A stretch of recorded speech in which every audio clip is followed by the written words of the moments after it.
What's going on, y'all? It's your boy King, and we are out here today for Artist Spotlight. Yeah, yeah. So today we got somebody I am so proud to have on the show. I'm gonna read off his introduction because I don't think I could do it any better. So I'm gonna pronounce this name the way that y'all need to understand it because for some reason y'all tripping on my cousin name. So today we have Baby Scythe. He is a music artist for his own soon-to-be production company, Wraith and Wonders. Are you going crazy? He created and produced art visually and audibly. He's been making music for years, harnessing, learning, and also growing behind the scenes. But now he's just presenting himself and his talents to the world this past Christmas of 2024. So, y'all, this is my little cousin. The growth is crazy, but I'm happy to have you on the show. Introducing Baby Scythe, this motherfucker. Yes, sir. How is you doing, cuz? How you feeling up today? It's the 4th of July, man. I'm feeling good. Just feeling good. Just drop music. Still new music and always creating stuff on the way. So I'm feeling amazing. Yes, sir. As I said before, artist spotlight is just the best. We can chop it up, have a little conversation, little 1-2. You know what I'm saying? I really try, like I said before, have this space to kind of give artists their flowers early on. Cause I be saying people doing their thing, and I just feel like these last few months, you stay on my timeline. Like I can't get away from your music. I can't get away from your videos. You always doing something. So I love to see the consistency. I love to see the persistence and the vibes you're coming with is I fuck with it heavy. I fuck with it heavy. So we gonna go ahead and get right into some of these questions. So first question that I have for you today is, what was the moment you knew that you kind of wanted to go into music? Like, what kind of pulled you in towards that way? So I always kind of like wanted to have an outlet to how I was trying to express myself and what I was going through when I was younger. When I turned like 17, I met my best friend and we was just watching like kind of people become superstars right in front of our faces, and we like, bro, we damn near know the formula, the format. And then he always just told me, as he looked at me, he see me growing like progressively, slowly over time. He's like, bro, you got it, you got it. You need to pursue that, do that. So I knew I wanted to do music when I was 17, but I knew I wanted to take it serious and actually thrive with it when I was like 19. The calling to me specifically that really pulled me to it was when I was actually making music and my friends and my people around me was telling me that it sounded good, particularly the same friend I'm talking about, because I didn't used to really be able to be comfortable in rapping in front of people and like kind of freestyle, but he was the only one who was with me by myself, and he used to be like, bro, you got that shit. We watching it, like, bro, I could really see you doing it. So that was kind of the pull towards it. But when I was young, I always had like a dream. I wanted to be a superstar, but I never knew how.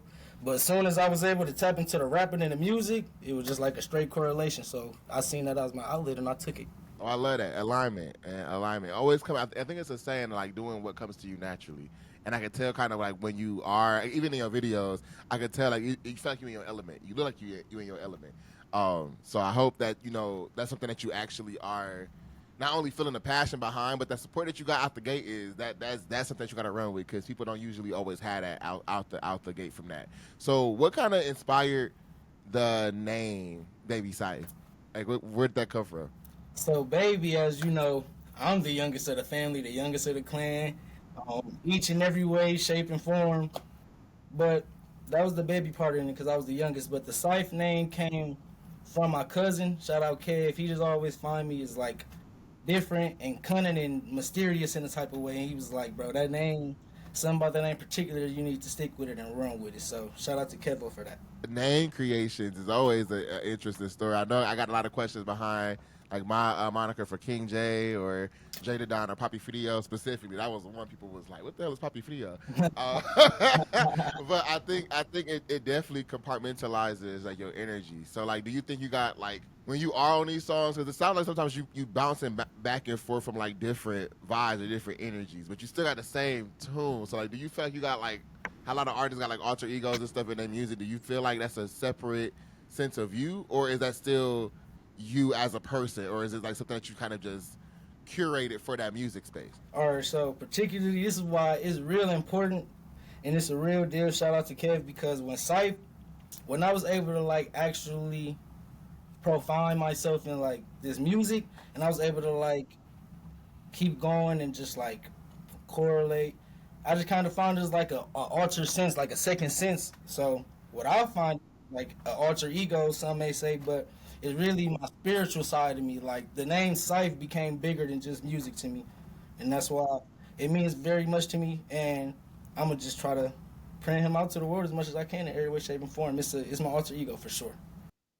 And that's the real shit. I like that. That's the real shit.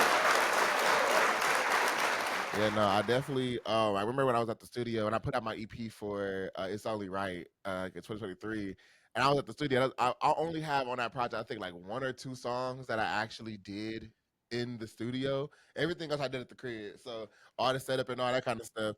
But it was one of the producers who was there who was like, "Yeah, you got these different sounds on different tracks and stuff." So he felt like it was different side, like it was still me, but it was different sides of me. You know what I mean? Like it was different parts of like I guess your expression kind of coming out. So definitely be vibing with the I guess the alter egos, I guess, on the various tracks. Speaking of the studio itself, um have you been in the studio? Like have you recorded your projects in the formal studio, or are you still kind of like doing it on your own in that space? Every single thing that I've ever done and recorded, whether you hear it or you Hmm. soon to hear it, it has been done in the studio. Yes, sir. All right. So when you kind of first get into that studio, what were some things that kind of came to you naturally when you was in that booth versus what was a little bit of a challenge for you when you got into that space? So what was always natural to me was the ability to keep my flow and keep that little dun or whatever makes somebody attached to the song, whether if it's a chorus, a good hook, or a good verse, or a good bar. But something that I had to work on was my tone. I can say that in the volume of my voice and how I was projecting into the mic. So like my ability to sing, my ability to melodize, my ability to like kind of change my voice in ways y'all be hearing it now. It took a long time. Bruh. Yeah, and I think honestly, a lot of artists got to get comfortable hearing themselves back Yeah, on the mic. and it get to the point where really me as an artist, I probably won't even like the Yeah. song I just recorded till like 3 days after, because I'm still stuck. I'm saying this. I'm still stuck in the same phase that I'm kind of rehearsing it, and I'm kind of still doing it in the studio. So I say like 2 days after, I'll be able to catch that flow and that rhythm that everybody else will be able to hear when it's time to hear it. That part, I really do think, especially when it comes to like, um, harmony. I think that just rapping straightforward that's a breeze. It's kind of just your tone itself, kind of a little lower. But when you trying to like do melodies or harmonize with stuff and you vocalizing, that's the part I feel like you really gotta lock the fuck in. Like you gotta be on your ear. So do you feel like you've developed that over the time of you kind of being in that space? Like, do you feel like you're getting I guess a third sense in that music space, like what sound good and what don't? Yeah, because it definitely got to the point where in my music space, I'm able to like kind of pinpoint those songs that people will be able to catch up and pick up on. But I don't like degrade none of my Mm. music in no way, shape, or form. But it's like, you kind of say you got your favorite songs, but you don't want to say you got your favorite child. You know what I mean? Honestly, I think until artists get around like A&Rs, like people don't recognize how impactful, I guess, to your point, like you don't want to say you got favorite songs, you don't want to say you got least favorite songs, but when you get around producers or A&Rs who like help you put the projects together, shit get real, and he would get real critical. You like, hold the hell up.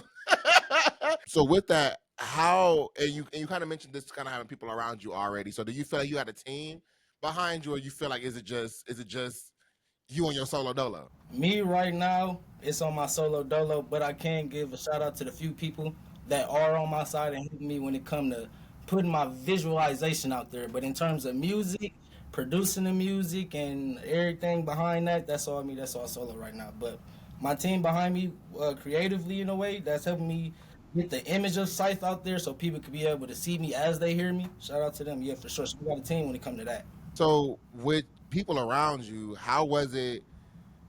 kind of when you started putting out music? How did like your family, friends, people around you kind of react when you started putting out music? Especially, I want to know how did fans start reacting when you started putting music out and stuff.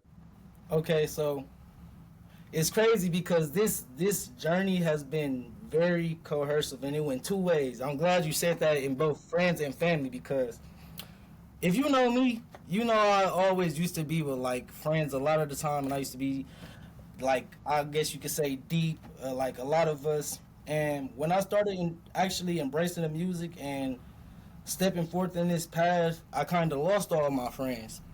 I kind of seen like the things that I'm doing and producing with this music and how I'm going about it that maybe they just don't correlate with how I'm doing it, or like maybe they not giving me that extra help or push. You know what I'm saying?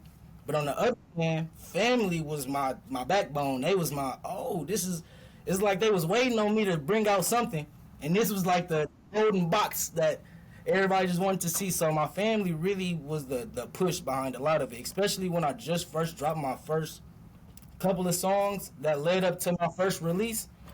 It was more so my family giving me the moral support, the moral feedback, and the moral compass for me to be able to keep going instead of the fog and feeling about like I don't know how to feel about certain situations with my friends because they feel some way externally about how I'm going about my music in a way, but it definitely went two separate ways. But shout out to both sides because if it wasn't for neither of the ways going how they did, I wouldn't be able to be live in the flesh I am right now. And that's real because honestly, like I said before, a lot of people out the gate don't got a lot of support behind them.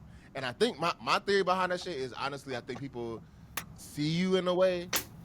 Like I ain't gonna hold you. I'll give you my personal take. Like when I started seeing you doing music and stuff, because also always in my eyes like y'all if y'all don't know, well y'all don't know, but we all grew up together. So like Oh, it was me, Deontay, it was Emmanuel, Daniel, my sister. Like shout out to the gang, right? Like, we was outside. fantastic. Fuck a foe. We was outside.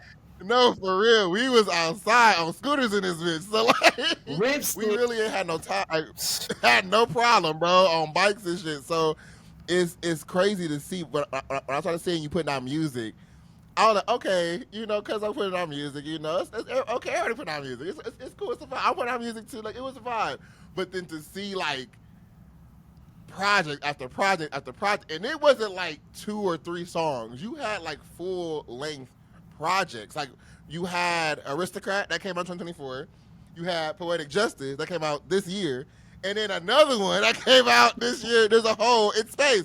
So it's like you've been, and on top of that, you have visuals behind it. So I was like, you know what? Let me actually like tap in because I saw the pressure you was adding behind it. So I do have to give you your flowers there, man, because you put out a lot of contact. I think when I put out the EP, I said, cool, EP out.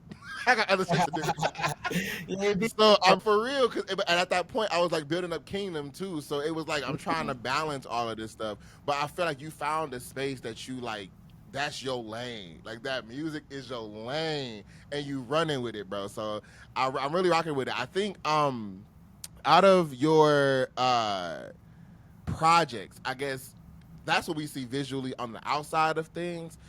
Do you remember the first song you ever made? And what is it, if you do remember it, what was it, what is it like now thinking about the start to where you are now? Woo, you just made me go through a whole "That's So Raven" moment right there to that song. But whoa, the ethereal feeling that I could still hear it, and it's crazy because I remember the first song I ever made. And you said, "Dude, how would I correlate it to now?" I'd say that I grew in that aspect extremely well. Now that you asked me that question, that's a fantastic question. I appreciate that. I've maneuvered and grown in that aspect and that type of flow that I was chasing extremely well. Because if you know, like behind the scenes, I used to show a couple people when I first started making music and recording it. I used to tell people like it's not the right time. It's not the right time. The time is not now. And people used to be like, bro, your fucking sound is there. You know what I'm saying? When people hear the music now, my cousin just listened to my album. He said it was worth the wait, cousin. It was worth the wait. As long as I wanted to master your sound and I know how bad you was chasing it, it was worth the wait. So I grew with that extremely, extremely. Bro, timing is everything, and I think especially in that creative space, you be an artist, you sensitive about your shit. So I rather sit with a project for like a year and a half, knowing I fine tuned it and knowing I like put my all into it versus just putting some shit out. And people tell me that all the time. Just put stuff out. Just put stuff out. I'm like, no, y'all. It's more than just dropping stuff. You know what I mean? I'd rather be on my Frank Ocean shit, give you some shit every 8 years. and when that 8th year come out and that project drop, you playing that bitch for the next 15 because the time was put in to make it like that. Um, Mm. you're not wrong. You're not wrong, because I honestly some of the freestyles I used to do, and I'd be like, whoa, what's going on? But now it's like, damn, you really see that projection or that progression overall. So as you kind of continue to foster your success, I've also noticed on your projects you don't got a lot of features. You don't you don't be doing too many features in this house. So is there a reason why behind that as to why you don't be doing features with people, or is it just more so like a space that you want to kind of craft out for yourself first? It started off with me actually being able to only make features. I feel like that's what really Mm-hmm. kind of pulled me into that solo space. Because if you know, back when I was 16, Dan dropped about like 2 songs, but they was kind of recording the Yes. song. And Yes, the NFIB, shout out him. yeah, and I feel like I was only able to come on their type of timing. So when I was able to get by myself and I was actually able to find the type of sounds that I like, and I was able to correlate my artistry into those type of sounds, I just feel like I can maneuver in so well to the point where I didn't want anybody to kind of come add their flavor on it. And I feel like even if somebody could, they wouldn't be able to come and like correlate in the way that I would on my songs as you hear them by myself now. But I was always able to come on other people pieces of art and come on their time. But you see how my sound is different. Sometimes it's slow. Sometimes it's melodic. It can be hard at times, but it's like an overall sound that I just be after, and it's an ethereal feeling. I feel like only I could produce. So I want to provide my fans with that true sensation of Scythe before I get to making art with everybody. No, I feel that. I definitely feel that. I used to be like that too when I was writing I don't write in the studios no more. I do that outside. But when I used to write in the studios, I would feel the same way because I was my line brother from my fraternity. Shout out Neil. Um, would always be complaining about how I didn't like the fact of collaborating with people on writing stuff. I feel like if you a rapper, if you an artist, write your own shit. That's just how I feel. That's just how I Bro, feel. people really done like asked me to be a ghostwriter. I said I would never in my life use No, I ain't got it in me. me to come up with these songs and lyrics in ways that I do. Yeah, I'm never finna just give my talent to somebody else. No sir. bro, and like I don't.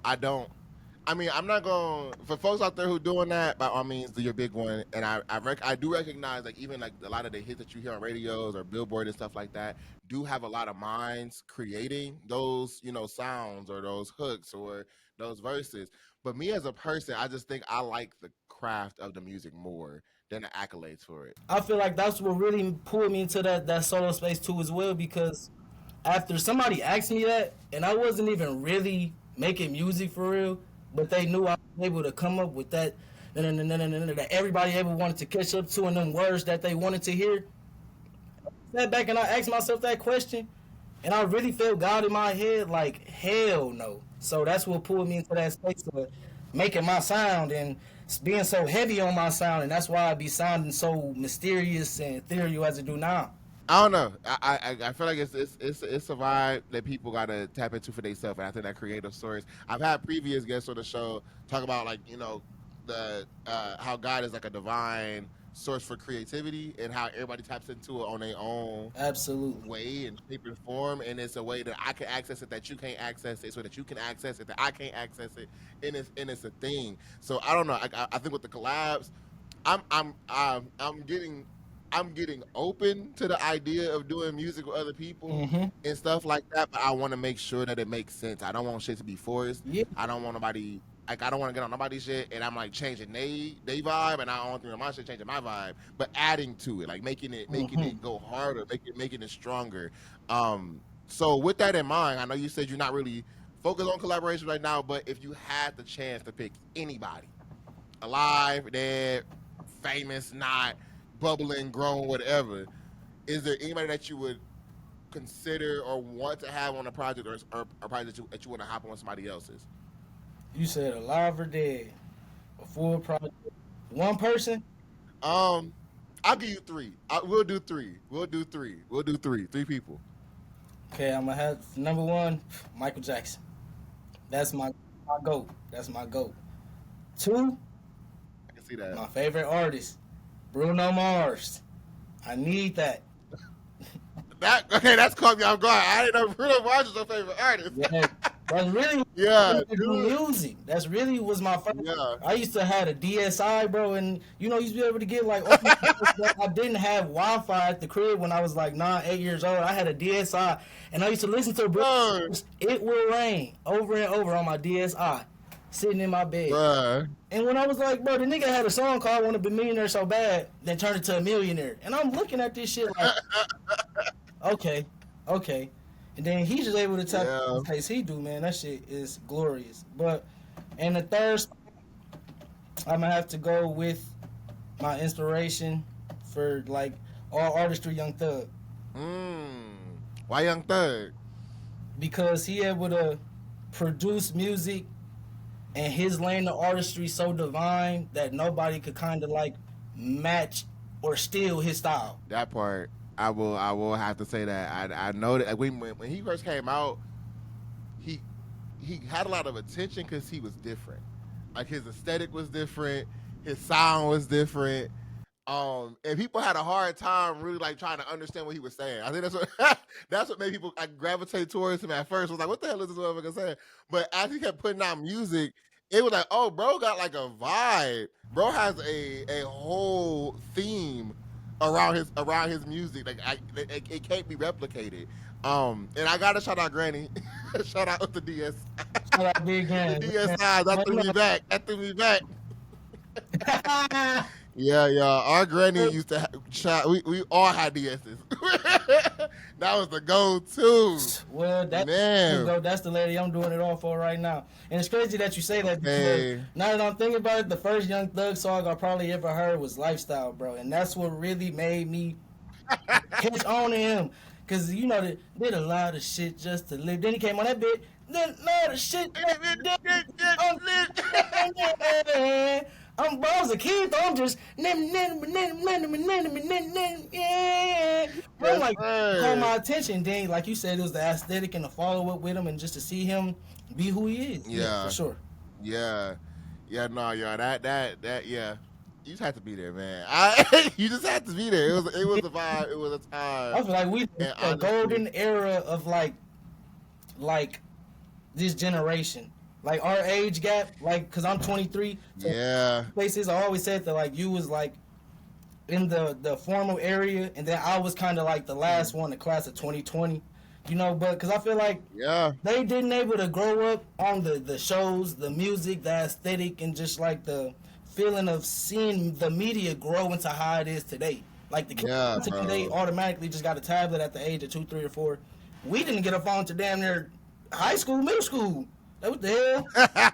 Motherfucker was, I was just thinking about this. Like, motherfucker was watching the Disney Halloween shows, and that won't even come. Bruh. That's not even a rerun no more. But that was something in history that we was able to experience and watch transform into Disney Plus and everything that it is right now. I think during that time, a lot of the culture that we have today started getting cemented. So like all of the way music kind of approached, all the way that like streaming platforms, all that shit wasn't there. We had Netflix, but like and Hulu and stuff, but like all that other stuff like Cartoon Network and all that kind of stuff didn't. It was like you had to catch when you catched it and called it a day. Same with the creators. So it was like you was either there or you wasn't. We had the Mm. little iPad or what was it, the iPods and stuff every now and then, The little and then the one no DS. bigger than a pump And we man right now and shit. bro, that part we had all the illegal MP3 downloads that had the like DJ steps on it and shit, like the producer tags on them. Like it was, we was really like trying to get in there. But we all would watch this like growth of people from like that celebrity space or that YouTube, when YouTube was kind of like building up, people was really in their shit. So that's why I think it's a whole generation of people that's like really in that creative focus, because it was such of our pastime. We were just like, we knew we were supposed to be in that space. You know what I mean? Definitely. So I think the collabs definitely something I would encourage you for sure to tap into whenever you're ready to do that. But always echo like to make that authentic, because I've seen when people have had collaborations that was really like, oh, the label told you to do this, or oh, you thought it'll get you some more attention or notoriety. Don't fuck that shit. Like do what you want. Do what makes sense, and the quality of that is gonna be felt in the studio when y'all recording, when the record come out, all that kind of stuff. You'll feel that. So this one I got for you is around your music, right? So we finna get into the projects. So let's start with, I'm gonna just reference Aristocrat because I think that got one of my songs on it that I like. It was Change My Smile. So that was that was when I really was like, okay, cuz I got it. Like when I saw the video for that, and I remember you sending it to me, I'm like, I was like, yeah, yeah, it's a vibe, it's a vibe. So, what was your thoughts? Because I think that's your first song on Aristocrat. What Absolutely. was it like making that, and kind of how was your what was the story behind Changing My Smile? Like, where did that come from? That song is literally a sonic sigil, and I'm glad that you chose that song out of all songs because that song means so much to me. Because, like I said, I was building the correlation for Baby Scythe to be able to present itself in the way I do now, but I feel like it was never divine timing, and thank God that the time it came to be because I was spending my 2023 summer in jail, and I knew that this wasn't something that I was supposed to be like getting myself into. This is not who I am as a person. I wasn't supposed to be in this predicament, but as God says, trust and rely on Him in every way, shape, and form. For everything, all things are Or possible. So I'm sitting in there and I'm just thinking like the music has always been on my mind heavy. So I'm just thinking like I gotta pursue the music. But I always thought of one thing that what could just make me stand out from everybody in like all ways, shape, and form. And I'm looking around the dorm because I'm in there with probably like 59 other people with 60 people in total. I'm like, bro, I'm finna dye my fucking hair blonde. So I tell the dude that I'm in there chopping it up with, I'm like, bro, I get out this motherfucker, I'm finna change my hair. He like, what do you mean? I'm like, I'm finna dye my shit blonde. He look at me, he like, bro, don't do that shit. And when he told me not to do it, that was a confirmation that I needed to do it. So yeah, following up with that, I got released out in the fall of 2023, and I was in just like this space where I knew that I wanted to change, but my hair was still black. So I was like, change my hair, ooh, ooh, ooh. And then the spring of 2024, I just started getting that spark. And then I actually wrote the song before I dyed my hair. So I'm like, okay, now that I done submitted the platform for me to be able to change and adjust to, let me actually chase it and actually do it. So following up with that, I recorded the song probably in about June, July, and I just kept listening to it like this just sounded like a debut song that I could just represent my brand myself as. So I'm like, all right, I'm listening to it. I dye my hair, I change my smile. I'm looking at myself, but I'm not too sure to find. Like it was kind of like a little feeling of nervous. I didn't know how people was gonna look at me when I dye my hair color. But I'm looking at them, I'm like, man, fuck that shit. We finna rock with that shit, man. We gone. So I dyed my hair right before my birthday because I always get like this uppity spark around my birthday. Everybody know what that spark is. So I'm like, I'm finna completely rebrand myself. I'm listening to the song the whole time I'm going through this phase and this change. So when I dye my hair, I'm just looking at my scalp like, bro, I really took the first step. There's no going back. It ain't no turning around. It ain't no if, ands, what's, or buts. If I don't take this shot now, I'm damn near scared. You know what I'm saying? So, motherfucker, like, okay, we got the hair down. I was looking at my smile, and I'm like, man, motherfucker just dyed their hair gold. I need to just feel gold and just like make my mold, my this infrastructure of myself golden. So I went to go get some slugs. These pricey motherfuckers. It was worth it though, cause I was able to the come back and the whiplash behind it. I definitely was able Yeah. to feel like myself and feel like who I am right now. So when I dyed my hair and I got the grills, and this was my first ever music video, and that's why I always say it's a sonic sigil. It's a beautiful debut song for myself and my persona.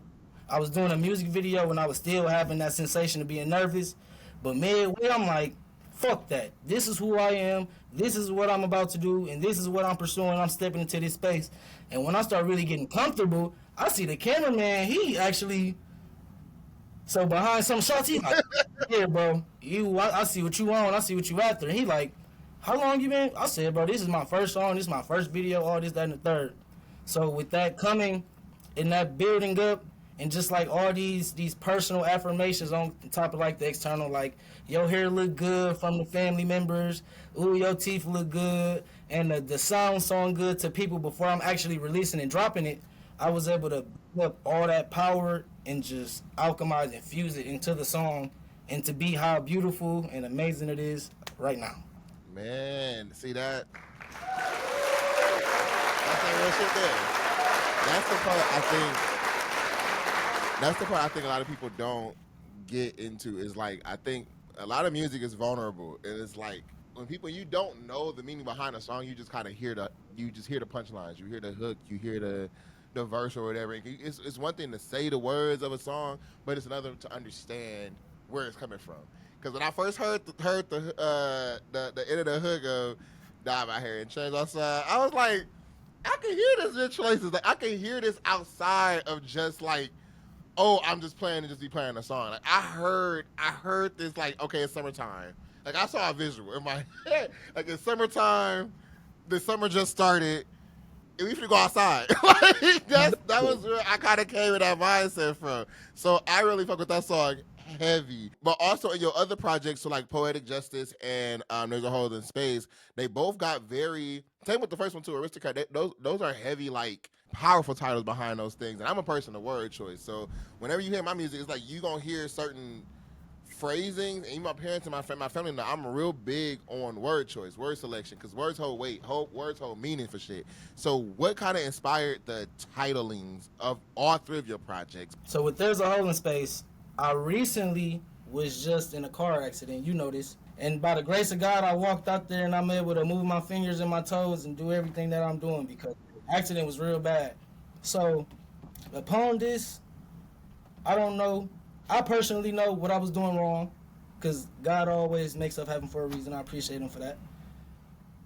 Hole in Space, I'm sitting in the hospital, literally probably like an hour or two after this. Like, what am I doing wrong? Why would God make me get into a car accident? Because I wasn't doing nothing to get into a car accident. Somebody ran a red and hit me. So I'm thinking like, and I'm the type of person, I always catch this type of shit before it happens. I usually don't get hit. My mama said this. So I'm just like, what is it that I need to do? What is it that I need to change internally for me to stop letting all of this feel like this gray cloud just over me, kind of bringing some type of thoughts in my head, making me feel some type of way at sometimes, keeping me up at night. And then I was able to go home and just sit with myself in solitude. And I was scrolling. And I seen kind of like this infrastructure of this ideal of a manifestation. And it was kind of like breaking down like the little choreographics with the infinite sign. And I always loved the infinite sign. And I seen a picture that had literally there's a hole in space on the thing by the infinite sign. So I'm like, okay, this is kind of a big correlation. So going past this, I'm just scrolling through infinite signs. I find the album cover for what it is. Actually, it comes from Gravity Falls. It's the McGruckett goddamn handbook. And it says there's a hole in space with a direct correlation to everything. But I was able to apply that to myself and like, there's something in me internally that just flicked in this instant moment where I'm like, I gotta change and I'm not finna let this dark cloud predict and project everything that I'm stepping myself into. Especially I gotta be able to present myself in this phase and in shape and form myself in the best way, in the most authentic way. So I feel like with There's a Hole in Space, I was able to be that hole I am the trajectory of the different sound, the different visualization, the different type of aesthetic that I be after. So that was released on account of literally probably about 3 days after I got in the accident. I got in the accident on the 17th. I found the picture on the 30th, and I was like, I gotta go express this, what I'm feeling. So that night, I found the picture. I literally stayed up probably till like 3 in the morning. I wrote like 9 songs, but all not 9 of them on a project. And I was able to take some of these songs when I recorded them. I went to the studio probably the very next day. My sister took me for 3 hours. I got all 9 of them. And I'm listening to them, and I'm looking at the picture now, and I'm like, this is just mere opportunity for me to give my fans a follow up of how I'm doing. I'm okay, but at this point in time right now, I'm about to change something internally, and I want y'all to be able to hear and see it with me. Because my next project, I'm stepping into a completely different mind space, different completely mind frame, and projection to be able to show Scythe in his rawest form. And there's a holding space brings that sound that kind of bring what I'm going after, but not direct correlation because it's always new creations being made. It's always a download coming to me telling me to write a song in this format, this melody, this way. To follow up behind that, Poetic Justice is actually a project that I was working on for a year straight. And it wasn't even supposed to be as long as it was. And the songs that aren't on there are going to be coming up and being followed up with very soon, very soon. But it was originally supposed to be a 7-track album that I released 2024 of Valentine's Day.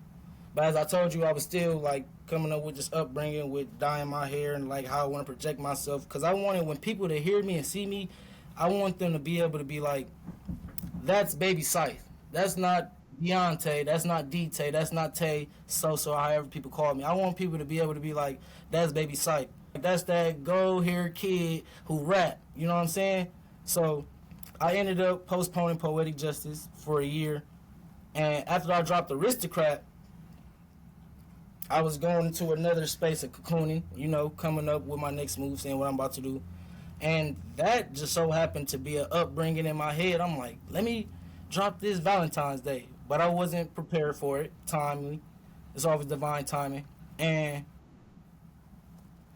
it was just something about the month of May that just wanted me to just be like, this is a perfect time to plant a seed. Because Poetic Justice is something that I want people to be able to go back to. I don't want you to be able to listen to all 20 songs in one time. That's if you do that, I appreciate you and I thank you very much. But Poetic Justice is a journey. It's an experience. Like you might be feeling this the front half of the album is more uppity.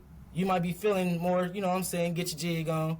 But then probably 2 weeks from now, you probably feeling like, okay, it's some work that I need to do, it's some work that I need to put in, it's something that I want to change. You know, you probably get into that second half of the album. So I was like, this is the perfect time in May to plant this seed for my fans to be able to sprout with me and grow with me. And me bringing out 20 songs is like a bird spreading its wings. I want you to see every feather. I want you to be able to like coincide with the way I'm coming and how I'm feeling behind this new journey for myself.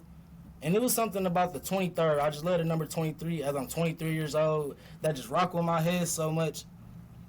And I'm like, this is the perfect time for me to be able to bring this out.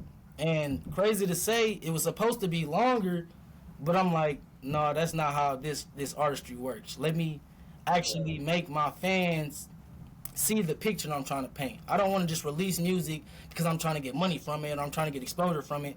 I want this portrait, this art piece for my fans to be able to be like, okay, this is the journey of Poetic Justice. This is what it was supposed to be, and this is how I'm feeling coming into it, out of it, in the midst of it.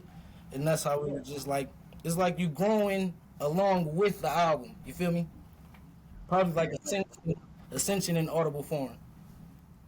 Yeah, it reminded me of like Kendrick Lamar album for like Damn, where it's like you can't. I mean, you can listen to it just straight through, But if you start the project from the beginning and follow it, the story all the way to the end, it's a whole rise and fall of things. So every song kind of coincide with the next.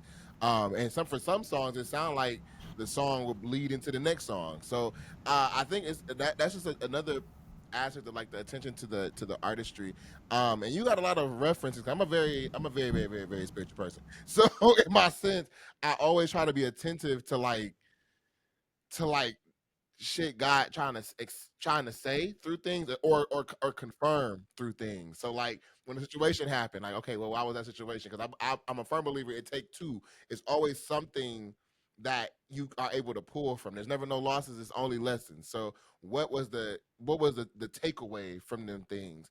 And it sounded like you tapped into that space too, where you kind of recognize, okay, I'm being shown this. I'm experiencing this. I'm kind of going through this for a purpose, for a reason, and I have to figure out what that is. And then when I have that understanding, how do I express that? How do I correlate that experience and put that into my music? That's literally what the artistry behind of those things are. And I just love to hear how ingrained it is. Like you ain't just making some shit up. Like that's Yeah. the part. You ain't just saying some shit just to say some shit. It's like everything you got is intentional. It's intentional and it's a thought process behind it. So I just love to see the focus behind those things. So on your latest project, what would you say is like your most favorite song on that prop? And I know you said earlier there's no favorites or no or least favorite, but what's if it was one song on There's a Hole in Space that you would want people to play first, I guess, what would that song be? Okay, so this the song that's two different songs. My favorite would be the intro, "Love Is a Drug." I'm gonna just get that out there. I just put that out there. I don't got favorites, but right now that's the song I'm kind of like. That's the sound that I'm kind of like falling in love with. "Love Is a Drug." Into that, cause I love acoustic guitars. I love the guitar rhythm. I love the harmony that they come behind. And when I'm able to just coincide my art on top of my favorite type of sound, that's just like the one I feel like I thrive in the best. So my favorite personally would be "Love Is a Drug." Go play that. Definitely, it's the intro, the beginning to the EP, and the song that I would tell people to go point at first would be "Cosmic Traverse." Though that's my second follow up strong suit right now. So let me ask you this: are you more of like a? I think with me, like I don't like you said, I think we hold on to music for so long before people actually hear it that I think sometimes we can get over a song that we got, or we can get like, I feel like I've grown from that at this point in time. So with your music approach, like when you're writing stuff, are you more of like a lyrical focused person? Like you're more so focused on like the punchlines, the metaphors, the similes, or are you more like the general sound, like the more melodic, the more how instruments and how your voice are kind of playing together? So which one do you think that you're more attuned to when you're writing your stuff? So it's crazy you say it in that way because I'm in tune to both. And the fact that you just distinctly said those two things mean that some artists may be having like some varies between the two. But when I'm making Mm. music, I'm predominantly just focused on like they gotta hear what the fuck I'm talking about and this I don't know, bro. It's just like I don't even be trying. I don't want to say I don't try to make it sound like intentional, but I really just be trying to just flow my passion and my pain and my experience through music. So when it come out, maybe you be hearing the fast little catchy, you probably be hearing the melody, and then probably like how you do that with his voice. But truth be told, I probably just focus on just being my true authentic self when it just come to being aggressive with the music. And as I'm writing it, I'm rehearsing it. Shout out to my engineer. He the one that made me tap into that tone. That tone I told you I was having trouble with at first. He told me, as you're writing, you should rehearse. Like think of it as a sport. You know, you got to practice basketball to perform well. So when you at home, you actually writing, sing it with yourself. Like sing it to yourself. Like actually sing like you sing it to yourself. So when I'm writing the little parts and I'm saying it, that's probably as I'm picking up and tapping into that space of rhythm and flow and melody and harmony. I also recognize when it comes to, making full projects, it has to have all those elements. And it's not just, Absolutely. oh, just the bars, just the vibe, it's all of that together. So I'm glad that you recognize, like, yeah, in your music, it's both being brought together naturally. Again, don't force shit. When you forcing it, it's not fun. It's not Yeah. authentic. And you could try stuff, you could try new things, but make it yours. Make it what you resonate with. And if you don't fuck with your shit, and that's something I do want to say to all the creators out there watching and listening. If you don't fuck with your shit, if you are a writer, a producer, a designer, whatever, if you don't like your shit, nobody else will. That's the part. You have to like and love your shit first before anybody else can come behind you and support, because they could tell when you faking the fun. You know what I mean? And a lot of people got to learn to be comfortable with just like learning and be like acknowledge that you not gonna start off as an expert. Like a lot of my songs, You gonna fuck up. yeah, a lot Yes. of my songs when I first started like recording my sound, like as you said, that first song I ever recorded, that shit sound. I ain't gonna say it sound horrible. It's a beautiful piece put together, but it doesn't sound as magnificent as the sound does now because I wasn't able to trick with my voice and learn myself. You gotta learn it. You know what I'm saying? This is a craft that you gonna build into and thrive into and just like grow into. This ain't gonna something you just gonna be level 100 off rip.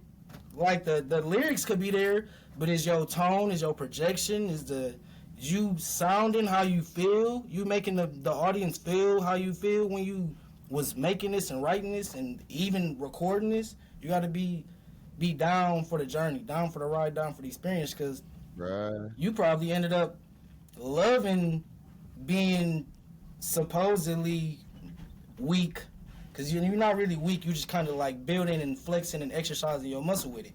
So you probably feel like it's weak, but when you were able to look back on that and see the journey and how you was able and how long it took, but how good it is now, you're gonna be feel proud of yourself and feel real good for yourself. Yeah, you only fucked up and stop when you stop. Like you only stop growing, you only stop succeeding when you not doing shit. So I got one of those parts of my song where I say like quality improve over time inevitably, because it does. The Mm. more you're doing something, the more you're engaged in stuff, that you're going to grow. But you can't just come in with the mindset that, oh, you finna put out one track and now you Jay Z or somebody, or you know what I mean, and especially with the world of TikTok and stuff now, I think people got a lot of instant gratification, because sometimes your song can blow up on TikTok. Like shout out to the girl who made "It Was a Fairy." Yeah, My yeah, it was a, like, you know what I'm saying. Like that's a vibe. But if you ever listen to any of those artists who, when they go like on Genius and stuff like that, none of them will tell you, "Oh yeah, I expected that to just blow up." No, it was part of the algorithm. The algorithm made it blow up. So you can't rely on just those one moments and think that everything gon' just flourish for you. So yeah, it's definitely a journey, and it's a marathon, not a race. With kind of still on that topic of like content writing, because if you can't tell, I'm real big on people writing their own shit. That's just me. That's just me. In the music community, folks will go back and forth all day about, do it matter? Is it important? yes, Do people give a damn?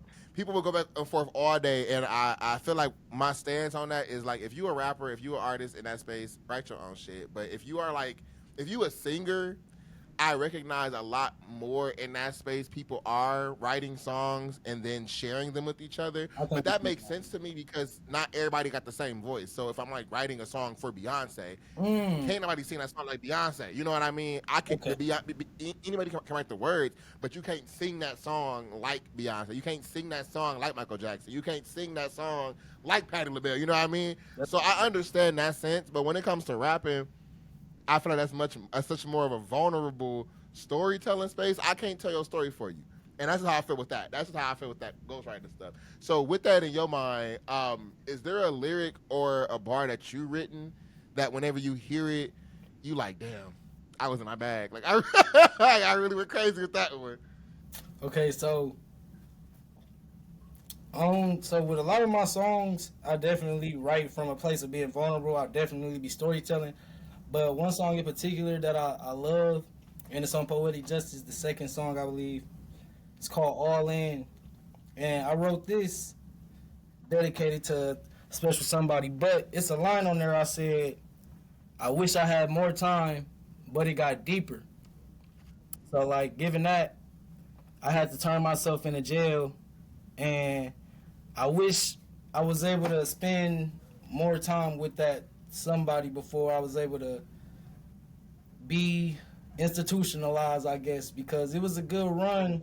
It was a good feeling. It was a, like my, I wasn't in the right space, like mentally and all of that, but I feel like with that person, I feel like I just wanted a little bit more time to just express myself and just be that person for them. But I had to go to jail. So with All In, I said I wish I had more time, but it got deeper. Like life got deep as fuck before I was even able to tell you how I really feel about you. And that's the part, timing, timing everything. I think you said that a few times throughout the interview today. Um, it's a song by Janae Eco called Divine Timing. It's all in divine timing. I listen to that song a lot because I think we as people just get in our heads about shit and we think sometimes time is guaranteed, or we think that, tomorrow's promised or the next 5 minutes is promised and shit like that. So that's why I think a lot of people got to just live in the moment, live in the moment, live in the moment, because again, it's not guaranteed. So people around you, tell them how you feel about them. You know what I mean? That opportunity, go for it, do it, fuck it. Go for it. You live once, and you never know how your day, your life could change in the next hour. You know what I mean? So definitely recognize those moments. I think again, even when we do identify those moments, it goes back into the music. So even though you may have had the chance to say what you wanted to say, you said it on the track. So all I would really do is like, hey, real quick, play that. Play that. We know where we at with This that. is, You really trying to like not only you found your lane, but I feel like you're trying to see how far you can push that. You know what I mean? So how do you, as an artist, continue to push yourself and continue to get out of your comfort zone and try things that you may not 100% understand, but just get to that mindset of fuck it, we gonna do this. How are you kind of motivating yourself to do those things? my cousin told me the same. He said, you know, when you tired of something, you gonna say you want it to change. But when you sick and tired, that's when you gonna change that shit your damn self. So when you get sick and tired of like, damn, why the fuck I'm just not, it's just time. It was like a spark me. I'm like, bro, it's time to rock and roll. It's never gonna be the perfect time. Cause if I waited for the perfect time, I wouldn't even be making music and be in this opportunity in this space that I'm in to talk to you right now. So you gotta just be able to say fuck it sometimes and just be like, I want to see what this gonna bring me. I wonder how could this stretch and bring me into something else, because you never know where opportunity presents itself. You never know who opportunity presents itself through. So Yeah, just be able to keep your shoulders in that shrugging stage. Like, I don't give a fuck. This gonna be an experience for me, whether it go good or bad, because you learn from what you fuck up in, and you love having good memories. I guess you know. yeah. No, that's real shit. I learned that in college. Like I feel like that's what, because for people who don't know, I was finna drop out of school sophomore year. I said, you know what, this shit, I was over it. I went and filled out the paperwork, and I told my sister this a few weeks ago for the first time. I told her like, yeah, like I turned the paperwork in, and it got sent back to me, and they were like, yeah, it was a typo or some shit, and I had to fix it to resubmit it or whatever. And I looked at the typo, bro. The typo was in my name. And I said, "Nah, nigga, you ain't never forgot how to spell your fucking name." So when when I saw that, I was like, "Okay, I think that's God telling you like rethink that before you before you finish that. Rethink that what you're doing right now." And I looked around, and I was like, "Okay, my family. I ain't got a lot of family who went to school. I think we had like a mom who went shout out to Amon, bro. I think we had him who went to school. But I remember that sophomore year, Granny was gassing me up, like, "Are you in school, baby? Okay, cool." My parents was gassing me up, and I'm like, "All right, let's take this bitch through," because you never know where it's gonna go. And I think doing that opportunities kept coming left and right, left and right, left and right. But I learned the reason why I stayed in school was for me to get the business acumen and do shit like this. Hmm. So if I didn't have that understanding of like the legal side of things or the financial side of things, I always had the creative part. That was organic. That was natural. But I did not have the business sense, and no one around me really had the business sense. So that's what I went to school for. I came back and I said, you know what? Let me pour it into a business where I can give that same thing to other artists who, well, one, for the most part, don't think that we need that information because I didn't think I needed the information. But when I got it, I'm like, oh shit, we do need to know how to network as artists. We do need to know, how to balance the books and shit so make sure people ain't stealing money from you and all that. We do need to know, how to legally protect our music, make sure people ain't stealing our shit or Look, labels ain't getting or how to read a contract. Because that if you hear other people art interviews or stuff like that or stories, you hear how many people got like robbed or got like put into 360 deals. like, bro, Uh, TLC was the one that got it for me. They said they was broke for years. I'm like, huh? Bruh, and that's the part. And it's like you don't have to always have that as a forefront of thought as an artist to kind of think like, okay, I'm in for the music stuff. But at some point, especially when you kind of going as hard as you is, it's going to come in. And I think even like with T Grizz when he was talking about making money and stuff like that, how people really will like play in your face. And that's how you see a rise of like independent artists because they recognize labels be doing shitty shit.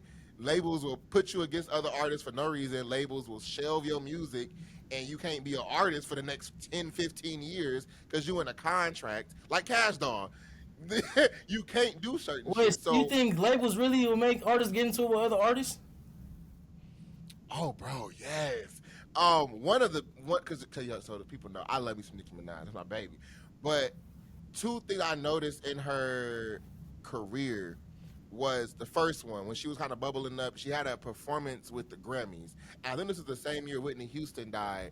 They had a performance with the Grammys, and they told her like 5 minutes before her show, before her set, we don't want you performing no more. And they really didn't have a reason. They just said they didn't want her performing. So she said, "No, fuck that. I'm still performing." So she went and performed, and that was the start of her being blackballed from the Grammys, which is why to this day, Shawty ain't been nominated for a Grammy since. And that shit was in like 2013, 2012.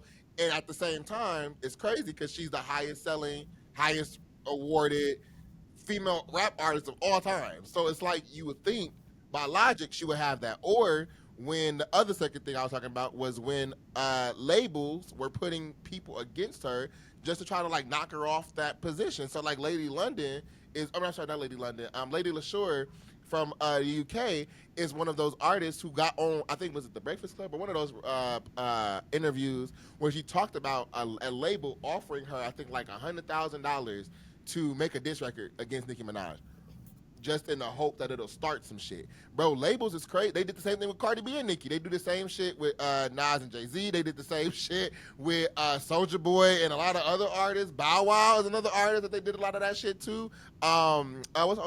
Jaguar, right? Another artist. Like, labels are sneaky, bro. And you gotta recognize a lot of this for the artist is about the creativity, it's about the music, it's about the art. But for the labels, it's about marketability, profit, and how long can they create revenue off you as an artist. That's why if you look at people deals, a lot of record label deals, they be shitty as hell. And a lot of people debate if sometimes artists even need them. Like shout out to Lakia from Milwaukee who was signed to Quality Control. Shawty didn't need a damn record deal. She was blowing up in her car. But because when you come in from cities and spaces where every day or not, it's not every day that a mother will come up to you and offer you $250,000 for a project. If you in the crib, your internet off, your lights off, your water barely working, you just trying to live life and make shit work together. But when somebody come across and offer you some shit that you ain't never seen, never heard, you can get blinded by that. So that's why I created Kingdom. Was like I wanted it to be a space where creators come together, tell stories, their experiences about growing and stuff like that, but also can get that education behind it because people get got. And in the world we in today, we now not only got to compete with each other for these spaces, but now it's like AI and shit. Timbaland just made a whole AI artist. So it's niggas who gonna be digitally alive, creating music, competing with other artists on Billboard. That's where we at right now. Like That just went crazy in my head. Like, imagine I wake up one morning and the AI artist just dissing me. Like, bro, what the fuck? dead ass. Like what the fuck is Baby Scythe? You look up the nigga who dissing you, and the motherfucker live on a computer. Like I'm getting on Timberland ass, bro. I was like, bro, what type of shit you on? What's going on? bruh, it's a thing. And I know you was on my dad podcast too. It was like a lot, bro. He could tell you stories for days, bro. I mean, I kid you not. But like that artistry component, bro, is something that's real serious. So own y'all shit. I say that all the time during regular episodes for Royal Voices. Own your shit, your masters, your publishing if you can. Make sure them splits make sense. Like get understanding. You don't need to know everything. Just like with producing and stuff. I'm not a producer. I do not like producing. But I understand what gain is. I understand what reverb and all that kind of shit is. Get the basic knowledge because people will exploit you not knowing something or will exploit you just not being aware. Mm-hmm. And that's a real shit, bro. I really cannot stress that enough. What about what you're doing now is like, yeah, this is what I want to do. This is how I'm moving. This is why I'm going so hard behind this. Like, what's giving you that push? Just the energy and the thoughts that start arising in my head, like as I'm pursuing this, because I just spent most of my life just making money, working, going to school, doing the normal thing, hanging out. But it's something about when I started doing music, I just felt like this sense of just like extraordinary energy. I'm just tapping into something that just feel natural. It feel good. It feel divine. And when I started making it, growing with it, nurturing as like it's like nurturing this talent like it's my child, really exercising it, feeding it every day, trying to like put it out when I can, but like make sure it's firm before I do release it. It was just like that, just like pursuing and taking care of this talent that just brought me a sense of like comfort and greatness, and it just like make me feel good. Like this is what I need to be doing, what I should be doing, because you don't work a lot of jobs and you like this shit fucking suck, and you making money, but I'm doing this for free and I'm feeling better than I ever have. Then I'm making money and I ain't even really got no pool coming in with the shit yet like that. But it's a good feeling. I'm able to express this raw, authentic form of myself, and people respect and like it as well. Yeah. Yeah, like I said, you could feel your passion behind it, bro. And that's what I think I love the most. So with all that passion, with all that interest, with all that growth, with all that attentiveness, with all the new music you got loaded, what you got coming up next? What's coming down the pipeline? What's up your sleeve for the rest of 2025 going into 2026? Woo! Crazy you said the rest of the year, because I just thought about this last night. So I knew that this is all just the true divinity. So August, I have my favorite long coming release album, 1001 Nights. This album was supposed to be my first release, but I had to build myself up spiritually, mentally, socially, financially to be able to prelude myself like this and exert myself in the way that I'm about to. And this is coming in August, late August, 1001 Nights. My favorite, I don't like saying the word favorite, but my very well cherished album.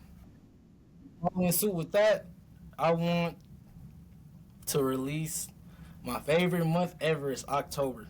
I'm like I've been tapping into my artistry for a very long time, so it's very exciting that I'm able to exert myself and drop and release now because I took the steps without wanting to be ready or feeling like I was ready. I just said fuck it. So now that I'm dropping a very long coming tape that I was thinking about for my favorite month, October, that was supposed to be released in 2022, Slime Tober.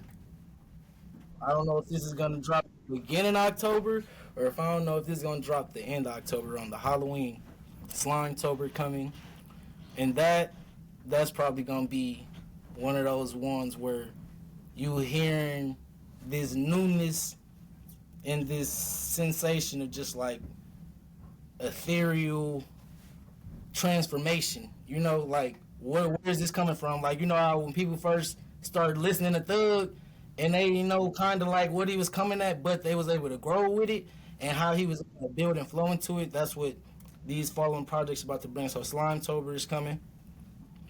Yeah. Okay. I want to release because you said I don't have any features. That's why I said I was thinking about this last night. Like, damn, I really do want to just like have a piece of project, piece of art where I just have Yeah. only features.